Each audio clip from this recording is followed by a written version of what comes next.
অষ্টম শ্রেণীর প্রিয় শিক্ষার্থীরা কেমন আছো? সবাই আশা করি অনেক ভালো আছো। তো আজকে হচ্ছে তোমাদের জীবন ও জীবিকা বই থেকে 91 পৃষ্ঠা একটি ছক দেওয়া আছে। চিত্র হচ্ছে 5.7 অন্তর্ভুক্তিমূলক আর্থিক সেবাদানকারী প্রতিষ্ঠান। ঠিক আছে, তো এখানে দেখো বাম পাশে যেমন ব্যাংক দেওয়া আছে, ঠিক আছে, বিভিন্ন ব্যাংকের নাম।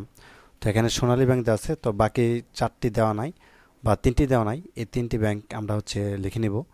এবং হচ্ছে এখানে থেকে নন ব্যাংকিং আর্থিক প্রতিষ্ঠান যেমন হাউস বিল্ডিং, ঠিক আছে, ফাইন্যান্স লিমিটেড, এগুলো হচ্ছে কি নন ব্যাংকিং। একটা হচ্ছে ব্যাংক, একটা কি নন ব্যাংকিং।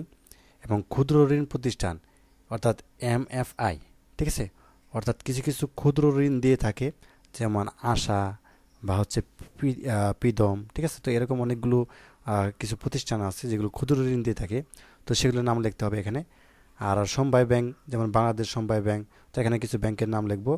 আবার হচ্ছে কি এই একেবারে ডান পাশে যে কলমটা দেখতে পাচ্ছ, এখানে হচ্ছে বিমা ইন্স্যুরেন্স অর্থাৎ ইন্স্যুরেন্স প্রতিষ্ঠান, ঠিক আছে। তো সাধারণ বীমা কর্পোরেশন, তো এগুলো আমাদেরকে পূরণ করতে হবে।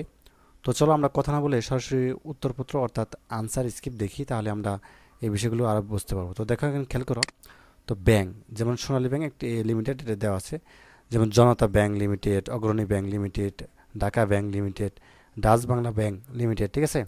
তো আরও চালিয়ে দিতে পারো, যেহেতু এখানে আমাদের কি তিনটি গ্যাপ বাকি আছে, তো তিনটি ব্যাংকের নাম জনতা ব্যাংক, সোনালী ব্যাংক তো দেওয়া আছে, জনতা ব্যাংক, ডাচ বাংলা ব্যাংক, ঠিক আছে, ঢাকা ব্যাংক।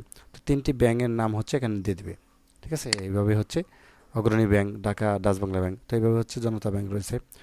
তো এইভাবে হচ্ছে তিনটি ব্যাংকের নাম লিখে এখানে পূরণ করবে। তো তারপর দেখো নন ব্যাংকিং আর্থিক প্রতিষ্ঠান, ঠিক আছে। তো হাউস বিল্ডিং ফাইন্যান্স লিমিটেড, তো এখানে আমাদেরকে আরও তিনটি লিখতে হবে। তো চলো আনসারটা দেখি।